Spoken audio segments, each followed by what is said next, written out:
Good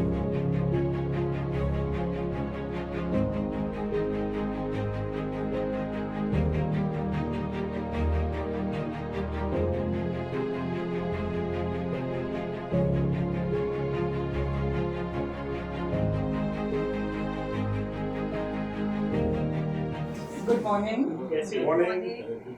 Jain. And thank you very much, everyone, for coming this early on your Sunday morning to celebrate the life of Dr. Kailash Chandra Jain. Dr. Kailash Chandra Jain, as we lovingly call him Bhaiji, is my grandfather. And for those of you who don't know me, my name is Anita Jain. I am also the daughter of Dr. Shivan Chand Jain, who some of you know as the director of ISJS, and my mother, Mrs. Uma Jain, is sitting over there. Dr. Kailash Chand Jain was a trailblazer in many ways and a very keen promoter of Jain religion. He and his wife lived truly in a Jain way, incorporating all the Jain values in their day-to-day life. Bhaiji in his lifetime was very passionate about promoting Jain religion. So he made a lot of significant contributions by building temples, ashrams, and many other things. And we are so blessed to have amongst us Professor Michael Tobias and Mrs. Jain Morrison, who living in America are actually globally spreading how Jain values can be critical for a peaceful life on earth. Shreya is the great granddaughter-in-law of Dr. Kailash Chandra Jain. She's married to Abhishek Jain, who's a great grandson. Shreya is living with 4 generations. Please join me in welcoming Shreya to the stage. They are the grandchildren of the grandchildren of Bhaiji.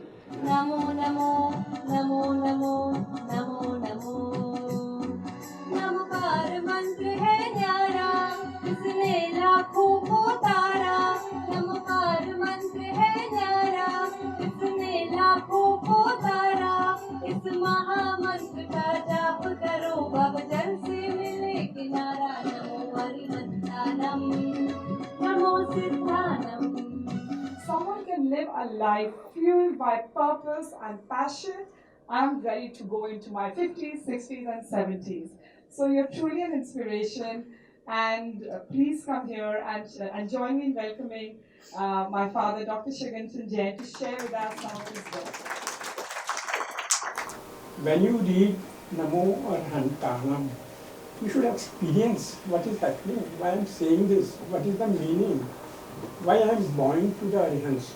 Unless you know that, you really don't enjoy. You are like a youngster who has learned by rote and spits out. But when you understand, then you enjoy and you are committed. And then we said we are going to tell them. And when we tell them about way of life, they are going to live and see what we are saying is really what we say in the text. We go to the pilgrim places, we meet the sadhus, and we also meet the Jains. So today we have 15 annual summer schools in India. And I'm glad that today more than 700 scholars from 20 countries and 140 universities have attended our programs. And my colleague, Mr. S.P. Jain is here from Jain Shiksha Prasar Society. When we took our student there, he wrote me in. He said, you are teaching there, why don't you fix the Jain schools here? So we are doing that experiment also simultaneously for 6 years. And I feel so happy that the children there, where I study now, has all economically weaker section society children. We started organizing seminars. And so far we have organized 6 seminars. And one of them was held at 11 universities in India and US, in Canada. And you know what are the subjects? Social consciousness in Jainism. How the Jains live, why Jains are prosperous, and what do they with their prosperity. Then recently we have started a journal also. And this, because of our size, We said we are not going to publish a hard copy, we print a soft copy in this way so that it has a bigger reach. So this is available online, and we have published 7 quarterly issues having research papers, and we try to make the journal as far as possible meeting the academic requirements. I think soon we are going to be this journal is going to be recognized by UGC, University Grants Commission also. Then we started having requests from foreign scholars. They get scholarships from Fulbright or others, and they want to come to India for research. Like Sota Chapel was here. Unfortunately he left tonight only. And they come and they spend time, year, 6 months like this with us. And we support their education, research. We have 10 professors sitting here. They dedicate their time without cost to anybody to come and help us in our research projects. The students and the family. So thank you all very much.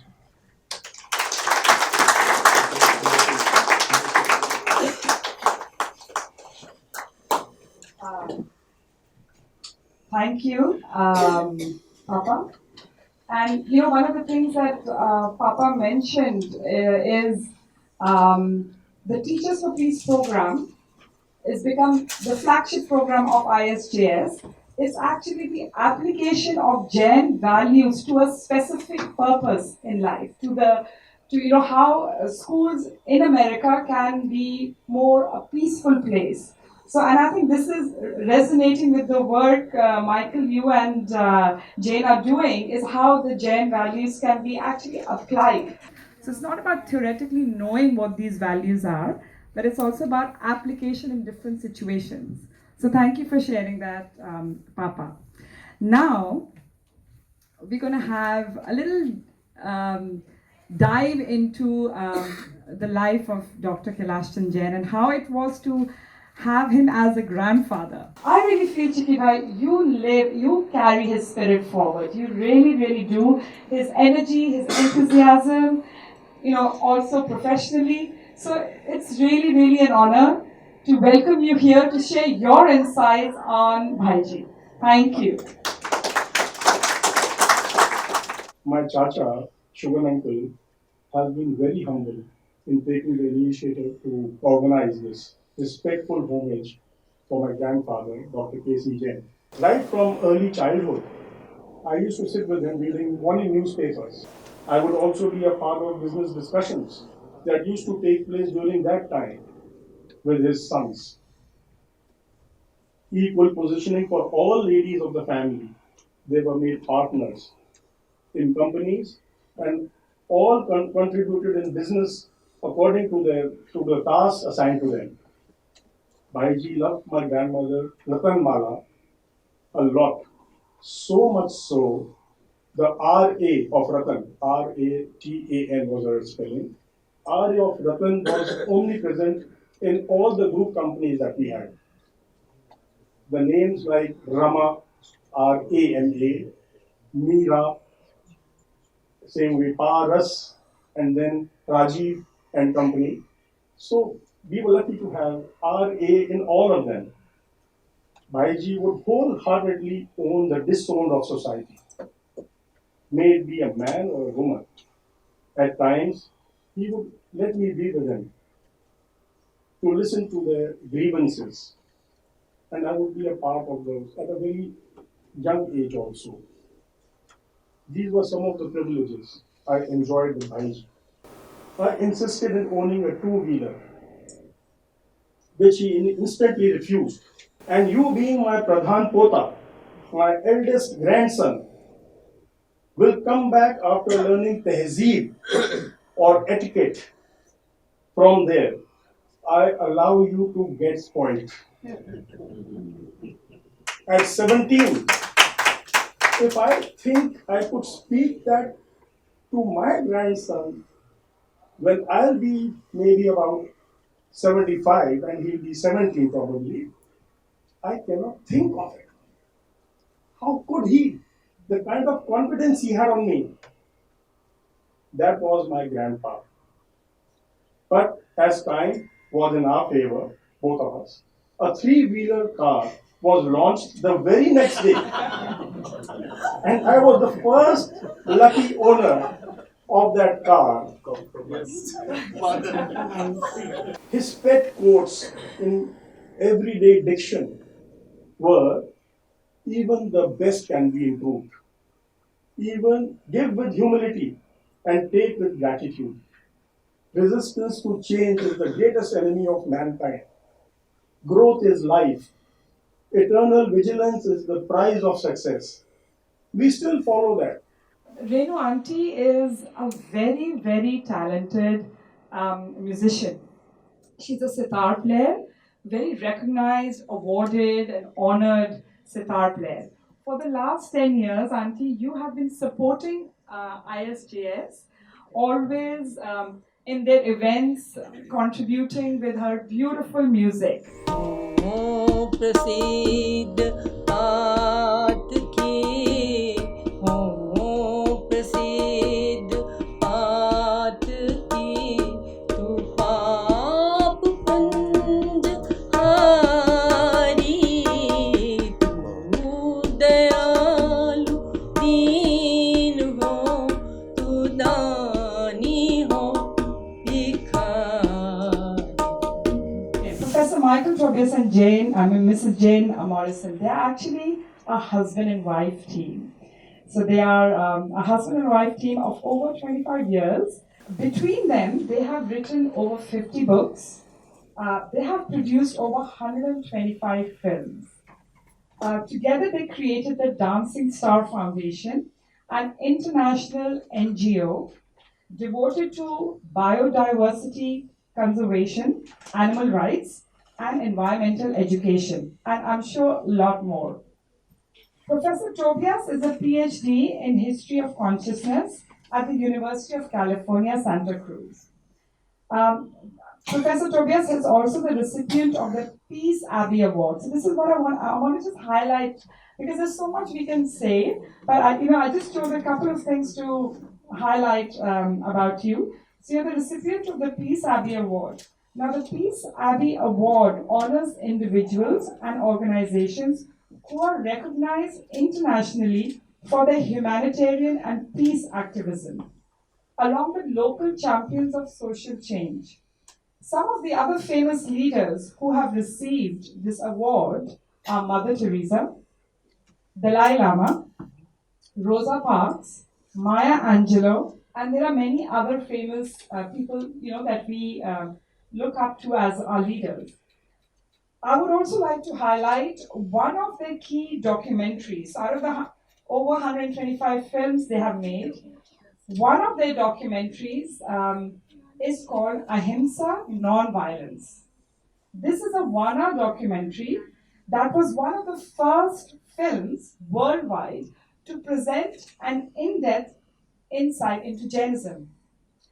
And so I kind of had a look at the 15-minute YouTube clip that is there, because you can watch the whole documentary. I think you have to download it. But I was really surprised because in this documentary, they have managed to have conversations and they are recorded. So I would encourage you all to actually watch this.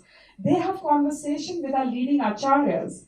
So Acharya Sushil Muni, Acharya Tulsiji, Acharya Vidyanandji, so covering all Digambars, Shvetambars, and Therapanthis, and also His Holiness the Dalai Lama. So they all are featured in this documentary, really showcasing one of the main principles of Jainism, which is ahimsa and non-violence.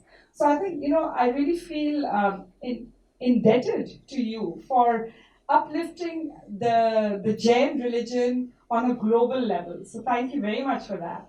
And so we are very fortunate to have your team, the two of you here, to share with us your work, your views, and how you feel that some aspects of our religion can actually be critical for a more peaceful life on earth.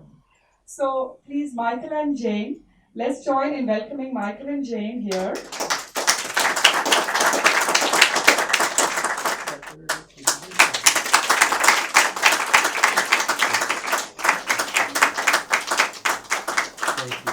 an emblem of ISJS project.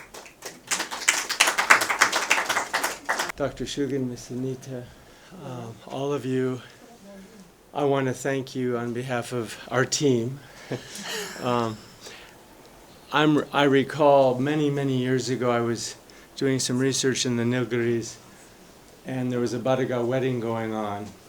And I was just walking down the country road, and someone grabbed me and said, "You must come.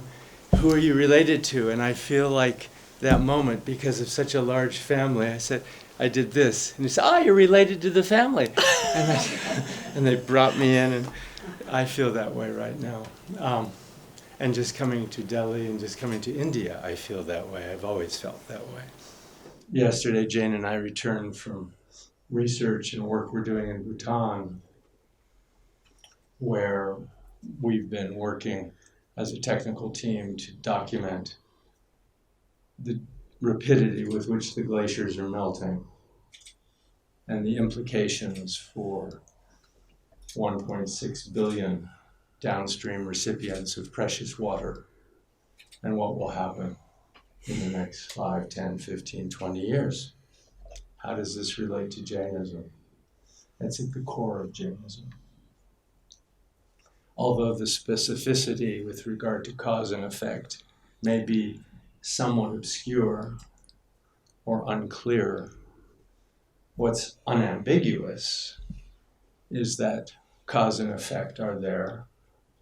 And we know that Jainism has been deeply enriched by a great proclivity for mathematical studies for thousands of years, that numeric coefficients, that cause and effect is really at the core of ahimsa, in that we know what it means to feel pain, all of us.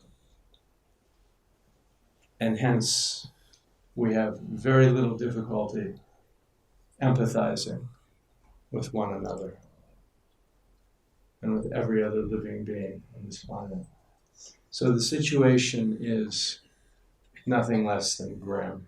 This week's India Today, of course, spells it out in terms of code red. The recognition of Madhav Gadgil, finally, long overdue recognition of his report regarding climate change, particularly with respect to the Western Ghats and the areas of Kerala, Karnataka, spells it out very clearly. Jain and I had our first date in the Antarctic back in the mid-1980s, where we were looking at declining populations of penguins and the cause and effect that was inflicting rapid depredation of penguin colonies in the South Polar regions. And it was just about that time that Jain and I first met regarding a film we were doing called Ahimsa. You might want to say so. Actually, I was not involved with the production of Ahimsa, but Michael was in post-production on that film. At the time we met, a friend of mine, very good friend who'd been working with Michael on it, kept telling me about Ahimsa and Jainism. And it was as though I had been struck by a golden arrow that went straight to my heart, because I realized that Ahimsa was the philosophy, religion, lifestyle that I'd actually embraced as a child. So although the word was somewhat new to me, the concept was in my bones. And my life changed. Not because of Michael, I hadn't met him yet, but because of Ahimsa. I grew up without a fear of other creatures in a wild canyon. My favorite things were playing with wild animals and reading through my father's library. Equal time on both. I would say I spent more time, maybe I spent a little more time outdoors, playing with a wild coyote family who are, I had no idea, thought to be predators and dangerous creatures. I thought of them as beautiful dogs. And my parents didn't discourage me. And when I think back on it now, I wonder if they didn't want me to be eaten by a mountain lion. But I think there was wisdom, because there are mountain lions too, but I believe there was wisdom in their allowing me to interact with the natural world, because I was never hurt by any creature I encountered. And so when I learned about ahimsa and about this work, this project that Michael was working on, it was kismet. It really was kismet. And of course, when I met him, my life changed. So. Well, I knew very little about Jain tradition or the word itself. Although I'd come to India as a teenager, India had been part of an itinerary. I was actually on my way to Bhutan because as a 7-year-old, I'd seen an old grainy black and white photograph of a cliff monastery in Bhutan from one of the early editions of the Encyclopedia Britannica. It was about this large an image, grainy, black and white. And I was fixated on it. And I knew at that moment, I would spend the rest of my life living on a cliff monastery in Bhutan or somewhere in the Himalayas. And before that, at the age of 3, at the San Francisco Zoo on a day much like this, somewhat foggy, somewhat polluted, my father took me to the zoo, and there was a wolf in a cage with stereotypies, a condition of grave anguish that most animals that are captive will express and feel. And I remember grabbing my dad's coat and asking him, why is this magnificent creature in jail? And I'll never forget my dad looking down at me and saying, welcome to the world, kid. That was at age 3. And I'm still traumatized by it. So when we had the honor to develop this film, Ahimsa, it took about 3 years to gain the trust of your community throughout India, your communities throughout India. We were greatly privileged to meet and sit with Ram Suriji, with Vidyananji, with Chitrabanerjee, with Sushil Kumarji, with Ram Suriji, Ellen Singhvi. So many inspired and just great individuals who represented to us a tradition that is so ancient and reverential and critical to today, as it was back then when we made that film in the early 1980s. I was really confronted with a choice personally, on the deepest personal level, whether to stay at that time at Taranga, where I had a kind of quasi-invitation to remain in India and embark upon the path, perhaps, if I were to excel and achieve what would be necessary to achieve in terms of conquering myself, to wander through India as a Digambara monk. That was, at that point, a vision in me that had coalesced with this desire to live in a monastery.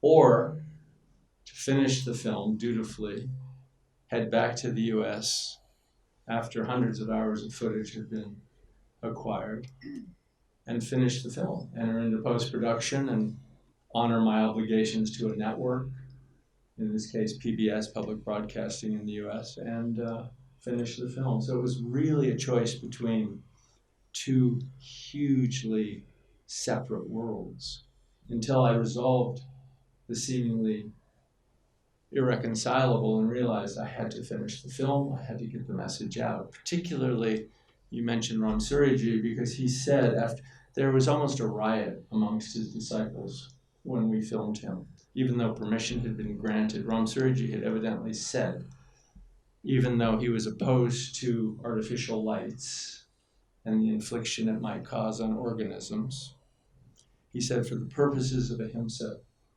we will make an exemption. We must get this message out. And so the interview went on, and I'll never forget the simplest words that he uttered and the most powerful words that he uttered from his cot, because he was already quite venerable, aged, being carried in a cot from village to village. And he looked at me and he said like this, "No being wants to suffer." That was it. So with that context, recognizing now where we are as a species amid what may be as many as 100 million other species. I mean, taxonomists, biologists, zoologists, natural historians have been arguing this case genetically for a long time. How many species are there? How many life forms are there? But amazingly, Mahavir identified something like 875,000 different species. Some of them were dewdrops, which scientists would not necessarily recognize as a species. But in fact, just last year, German scientists off the coast on an island off the coast near Hamburg discovered over 100,000 microbes on a single grain of sand. That's important because for a number of reasons. One, it gives us some idea of the dimension of potential suffering that we're involved with. But also, because when you think of grains of sand, it invokes what in mathematical circles is known as the Socrates paradox. Bertrand Russell, for example, was very much involved with this paradox in the early 1900s. The word itself derives from Soros in Greek, which means heap. George Soros, for example, who has heaps of assets. Or the Socrates paradox, which references a heap of sand. Now, if you think of Jain tradition and all of its rules and regulations and fences and strictures and self-abiding precepts, at what point does one become a Jain or cease to become a Jain with that heap of sand in mind? And you're picking one grain of sand away here and there, just as we're picking away at planet Earth. At what point does the Amazon cease to be the Amazon? At what point does a good person cease to be a good person? If you have just one grain of sand left, do you still have a heap of sand? These are not simply idle academic questions, but when you think about, for example, those 20K in which the Yamuna is flowing through Delhi, lifeless, oxygen-starved, or when we consider, to go back again to the glaciers of the Himalaya, on which this nation depends, that water, all of the meteorologic cycles from the Bay of Bengal to the Indian Ocean that are a cascade effect of the complex scientific combinatory rules that govern the troposphere, the atmosphere, the stratosphere, all the spheres on Earth. We realize that we are not only interconnected, we are responsible as environmental citizens for doing our share. And so I'm really grateful to be here as part of a family and to honor the memory of Casey Jain and to come to know the wonderful work that this international school for Jain studies is occupied with. Because indeed, education, getting the message of goodness and of hope and the prayer for peace in the widest, most broadly diffused manner possible is what it's all about.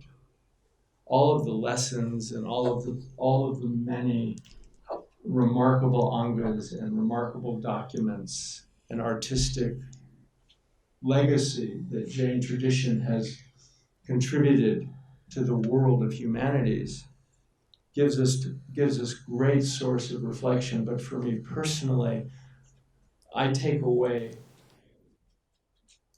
the fact that as a community, perhaps no more than 1% demographically of this huge nation, 10, 15 million worldwide, something like that. You have given me personally, because I can't speak for others, but you've given me personally a great ideal. I can't claim to know the details. I don't read Prakrit. I've lost my conversational Hindi 30 years ago. But what sustains me is the ideal of Jainism. Yes, I've seen Jain kids in the US going to McDonald's. Yes, I've seen Jain kids wearing leather.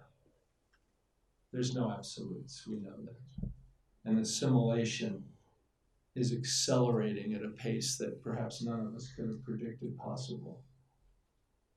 This is, of course, a big part of the challenge, isn't it? Uncontacted tribes in the Ecuadorian Amazon, the Brokpa in easternmost Bhutan, the Todas of the Nilgiris, groups who are vegetarian, who are trying their hardest to inflict a minimum of impact on this planet at a time we all know has given us the burden of knowing what's happening, the painful knowledge of what's happening. Jane, the coyote packs that she mentioned, one coyote is in Los Angeles is accused of having dragged a 2-year-old baby from a swimming pool, and suddenly there's a manhunt out for all the coyotes. Yet, this little girl, when she was a little girl, she was being modest. She spent most of her days as a wild child playing with coyotes and mountain lions. No, I never played with the mountain lion. I respectfully declined to play with them. They were around her. They were around, but they were around. I want to say that in this room today, I have seen such beauty, such love for Casey Jain expressed by all of you. And I've been so touched by so many individuals who've spoken of this man and his goodness, his effect on you. Three-wheelie. I was particularly looking at you, smiling and beaming with pride, and I believe your daughter-in-law's is singing. Yes, but she's my brother's daughter. Aha, but still. It was beautiful. Every word of praise and reflects the goodness of this family and how fortunate you are. You really are representative of love, nonviolence, and everything that touches my heart about Jainism. So thank you so very much for sharing your stories. That one grain of sand contains 100,000 or may contain 100,000 organisms. So now imagine we must not harm 100,000 organisms by the principle of ahimsa. So I'd like to thank Michael and Jane for this really profound, and I could go on and on, talk. At the global level, I would say, um, as Jains, we claim ahimsa is our principle. That's not true. Ahimsa belongs to everyone. Some of my father's work actually echoes this principle because he wrote a book on Gandhi and ahimsa and how Gandhi was actually influenced. Now, if we take that to my dear grandfather, we talked about several qualities. He's an entrepreneur, he's dynamic, he's full of energy, but most importantly, he was a positive influence to all of us in this room, whoever is of the family. But also my father, who along his career started businesses and then blessed the world with the ISJS group, which is nonetheless an entrepreneurial effort, a non-profit but entrepreneurial effort. The fourth or fifth part was his profound belief in Jainism. And I would say Shreya's song and her two little ones singing with her, even though the mic didn't capture their voice. And you're echoing pure bliss, Bhaiji, going down 6 generations and still being present. That's very, very powerful. A very emotional talk by Chiki Bhai, in which he shared personal experiences with Bhaiji. I would say that your three-wheel car was not only to buy us ice creams, me included, it was also to take Bhabhi out, in which we were chaperones, right? Following that, we had another performance by Renu Jain. आपका है? हाँ, बहुत धन्यवाद आपको इस सभा में आपने ये सब किया. Last but not least, I would like to thank my father for arranging this and my sister for being a excellent compare for this ceremonies, adding her little stories and providing some animation, which very few people could do. So thanks a lot. Thank you.